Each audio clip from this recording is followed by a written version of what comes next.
Okay, so this is the February 2026 MLBB Tier List featuring mid lane, and this will of course be part 3 out of 5 of this 5-part series. We have already uploaded XP lane and jungle, so do feel free to check them out if you haven't. Now, these type of videos aren't easy to make, right? They require a lot of planning on my part, so if you do like this type of content, be sure to give it a like and subscribe to support me and the channel. Now, hopping straight into the video, let's just give a quick recap of the tiers that we have. We have situational, of course, and then we have B tier. B tier are the viable but outclassed picks.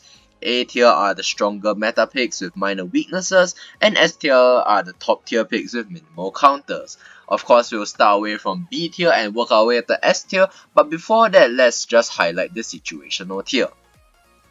Now, if you have looked at my XP and jungle video, you realize that the situational tier is present in those as well. However, I would just like to say that for mid lane, the situational picks aren't necessarily worse than the A and B tier picks, right? The situational picks for mid lane really are decent. They are just very situation dependent.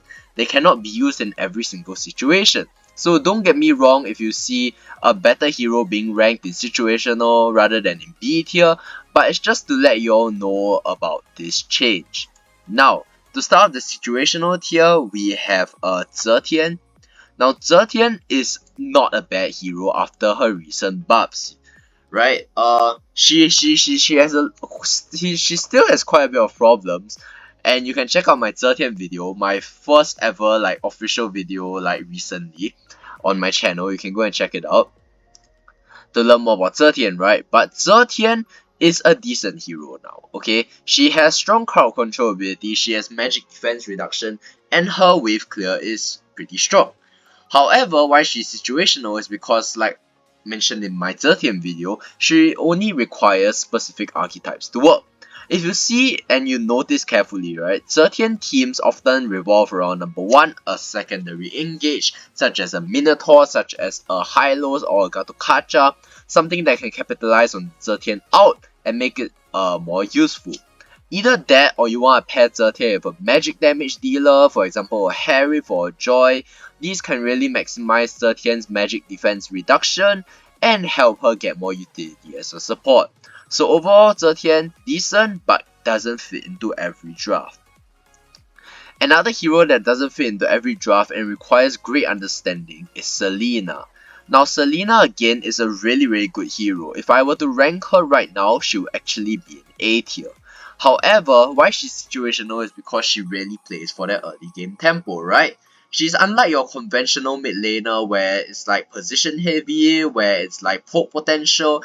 She is just all out burst and annoyance. She requires high mechanical skill to operate, but when you operate her right, her early game can be so strong because of the sheer amount of pressure that you put on the map by number 1, shooting your arrows, and number 2, using your traps for vision.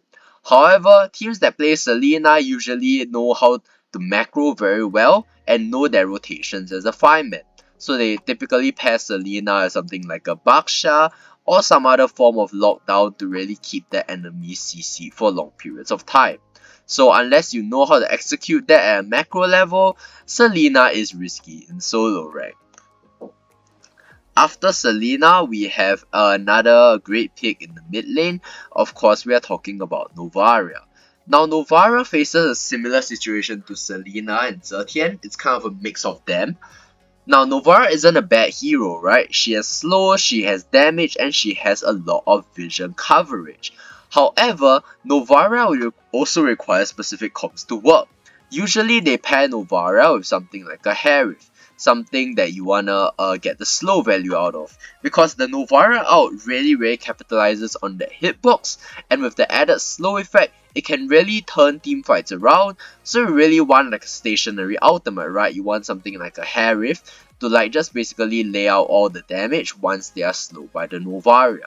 But other than that, I would say that she's a bit similar to Selena, maybe at high B or low A tier, but she's definitely a decent pick regardless. And to end off the situational pick category, of course we cannot forget Luo Yi. Now Luo Yi is again a great hero.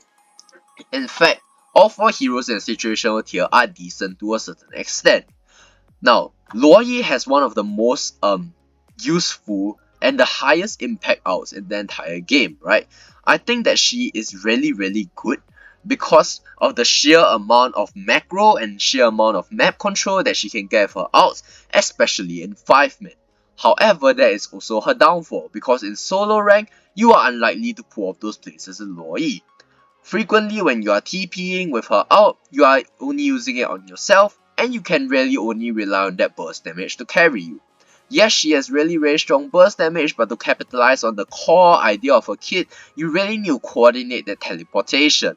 And it's hard for her to, even for 5-man, even for professional teams that understand each other very well and have played with each other for such a long time, it's still risky for them to pick Luo Yi because of the risk she gets, right? The moment she gets behind, it's a lot of pressure on the Luo Yi player to try and make a play to turn things around, and often the risk is not worth it. And that concludes the situational tier. Moving into B tier, of course, we have Lilia. Now, Lilia is one of those heroes that recently got buffed.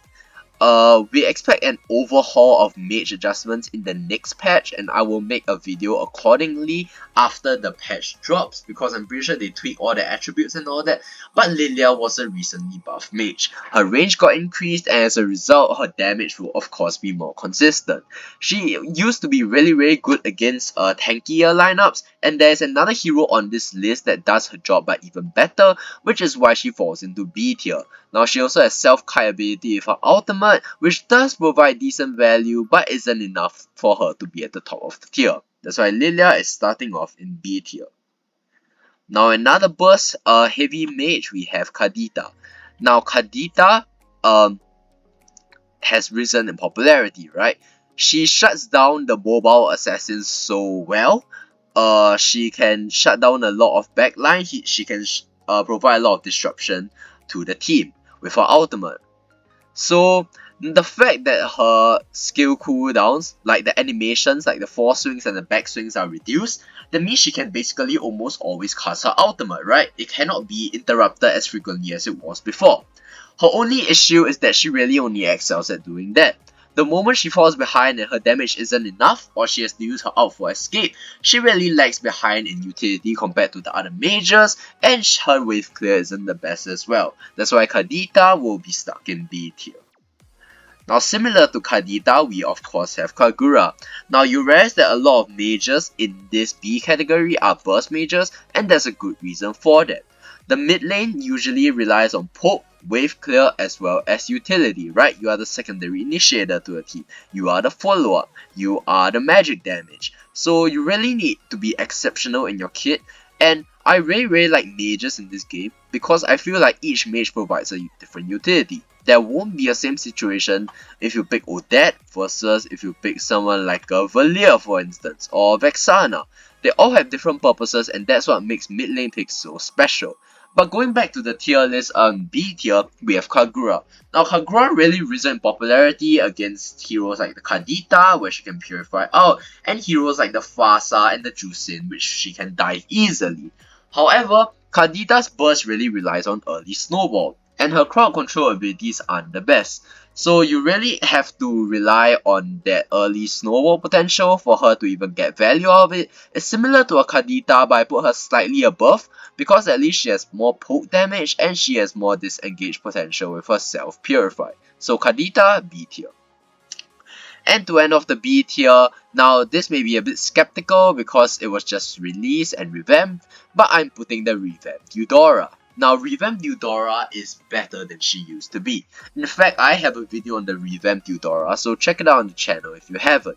Now, the Eudora revamp makes her be able to poke more instead of being a one-dimensional burst mage. Yes, she can still burst, but her combo can vary depending on whether you want to crowd control more enemies or you want that single target burst damage. Either way, her utility is much stronger than what it once was, and it really helps her excel as a mid lane mage. However, the only complaint with her I have is her early game wave clear. Usually teams want to prior their early game wave clear, and with a kid like Eudora that doesn't really provide much other than the fundamentals, she really struggles to keep up with the rest of the the rest of the heroes. So Eudora will be starting off with B tier, but I expect as more people start to realize her utility and the fact that she isn't just a one-shot mage anymore, she can even climb her way up to A tier. Speaking of A tier, now we are moving on to that tier, and to start off the A tier, we have Lunox. Now, Lunox was a mage that was popular towards the end of last year, but the popularity has fallen ever since. She might even be the top of the A tier last year, but now she has fallen a bit, although she is still good. Now, this is the burst mage that I was comparing Lilia to. They are both tank counters, but recently teams have been using Lunox in other compositions as well. And even against tank compositions, she is a direct counter to heroes like the Hylos, heroes like the Esmeralda, and heroes like the Uranus, which are very prominent picks in their respective roles. Lunox just messes up your composition so well because she is like an all-rounder mage, right? She has damage, she has escapability, she has poke, she has sustain, she has everything you want to ask for. However, those all-rounded heroes struggle a bit in the current meta because there really isn't something that they excel in.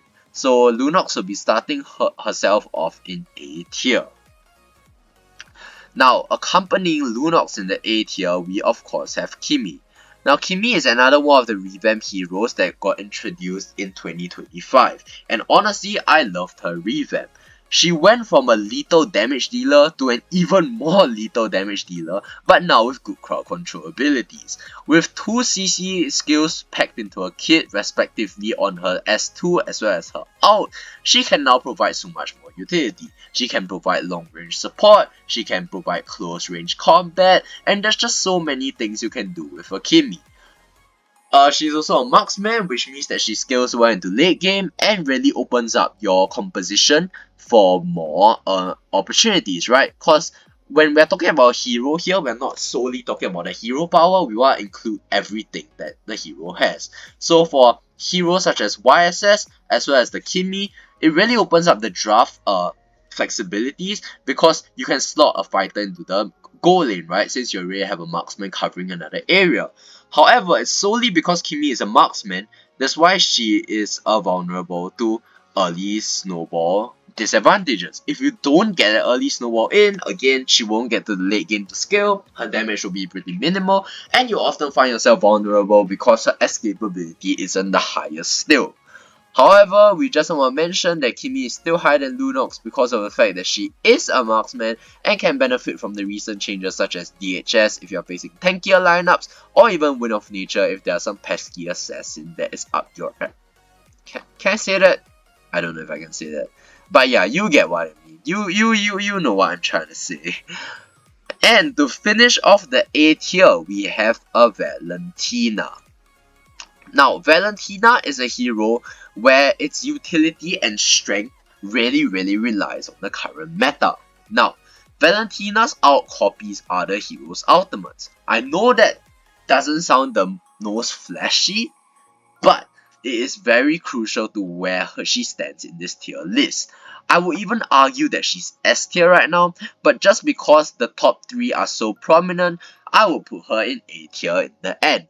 Now, Valentina, like I said, utility derived from other heroes' ultimates, okay? If the current meta heroes are not very out dependent, obviously her utility will fall. However, if the current heroes are something like Sora, if the current heroes are something like Yu Zhong, if the current heroes are something like Grok, these are very out dependent heroes that Valentina can take and still provide that utility without copying the other parts of their kit. Now, Valentina is almost always banned whenever a team wants to pick Sora, which makes drafting so complicated as well, because Valentina arguably does her job even better than Sora does. So she's a complicated hero to play around, but just because there are so many options for her to take, not just against the Sora, but against better outs such as the Kalea and the above mentioned outs, I will put her in A tier because she's just so flexible and works in so many competitions and really makes your enemies think twice before they even lock in an out dependent hero. And with that, we will conclude the A tier and we are moving into the top 3. Now, we have the top 3 in the S tier, and starting off the top 3 at 3rd place, we have Fasa. Now, Fasa is one of the OG mages that still is very strong right now. Her burst damage is really high and she is arguably the best wave clear for mid lane in the entire game. A simple 1-2 combo can easily clear an entire wave, and her rotation speed is really fast because of the 4th skill that she has, right? She can just turn into a bird and rotate extremely fast, especially with modifiers such as the expanding rivers. Her kill pressure is so high in the early game because you don't necessarily need items, and the moment you unlock your ult, you are almost guaranteed a kill at the first turtle. Now, Fasa is just really versatile overall, and her kit, the way it's designed, just sets up for so much outplay potential with your Winter Crown, with your Flicker, and mastering this hero, it isn't easy, right? You have to understand skill timings, you have to understand skill radiuses, but once you do, playing this hero becomes so much fun because you are just constantly outplaying your enemies, you are constantly providing that range. And speaking of range, I know this is a bit too much Fasa glaze, but her ult can be used in both offensive scenarios when you're sieging their base, or defensive scenarios when the enemy is sieging yours. So overall, just a very good high ground support. But speaking of high ground support, her rival for the longest time is ranked higher than her, and that will be Eve. Now, Eve is a really strong hero. She is basically Fasa but with a bit more utility. Now, although Eve has a similar ult to Fasa, its purpose is different. Its purpose is about space denial, its purpose is about map coverage and control, and it just confines the enemies to such an area. And she especially works well with heroes like the Garukacha, heroes like the CC, heroes that also help her in confining the targets, right? So her wave clear is also decent, which makes her a very good mage up here, and her slows especially. She doesn't have like super high raw damage, but her slows is enough to cover up for that and give her enough time to burst people down. Now, her abilities are pretty spammy as well, and if you're in a coordinated 3-man or 5-man, you can easily position your ult to turn the fights around. So, Eve will be the second in the mid lane tier for 2026. And for the final and best mage in the game right now, in my opinion, there is Jusin. Now, I know before you guys continue, a lot of you have been saying, Jusin is nerfed. Jusin's recent change made her so bad. She is no longer the mana spamming queen. She is now a one-shot, and the moment like you don't hit that levitation, you are basically rendered useless. She is so bad. How do you consider this a buff to Jusin instead of a nerf? Well guys, let me tell you, Jusin is still being heavily contested in pro play. I have wanted to make a video for the longest time about why Jusin is contested in esports tournaments but never really seen in ranked. The exact reason I will not share right now, but just to give a brief overview, she's just so strong. Her kit is very unique. There is no other kit in the game that can do what she does. To mark on an enemy, snare them, and then pull them off. Now, her kit just has so much control and has utility in both the early and late game, and she has self-kiting ability for ultimate, making her essentially have 2 flickers in case they try and dive you, and her skills just synergize so well with so many compositions. You can play Jusin Cho, you can play Jusin Harith, you can play Jusin YSS. As long as there's a secondary like damage, or there's a secondary engage source that you can use to follow up on your Jusin, she becomes so damn good. Now, a lot of you may argue that the recent changes is a nerf, and I would like to see it like Hayabusas. It is not a nerf, it is just a playstyle change. Once you find a way to use her, and the fact that you can opt for more damage now, especially with Skypiercer as well as Genius 1, you can even build Holy Crystal on Jusin, making her from a poking mage to a lethal mage with consistent damage. The only thing that draws her back is a wave clear, because I still think that Jusin's wave clear is one of the slowest in the game, But if you coordinate with your good roamer, you can easily get mid-prio still and extend your impact to other parts of the map. And that is the February 2026 tier list for Mage.